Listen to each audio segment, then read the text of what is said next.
Diyos ko, natatay raw siya, walang tubig. Natatay daw siya. Natatay daw siya.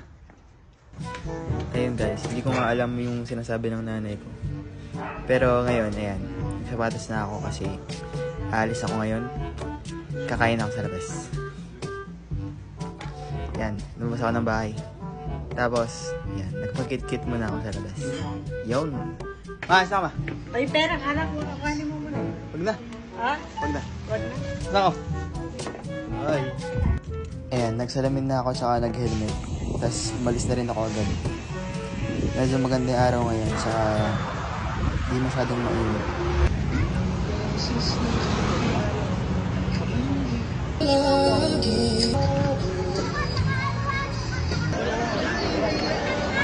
Yan!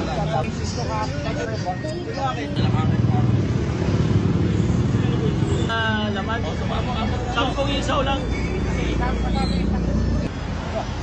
Yun lang guys, bye-bye.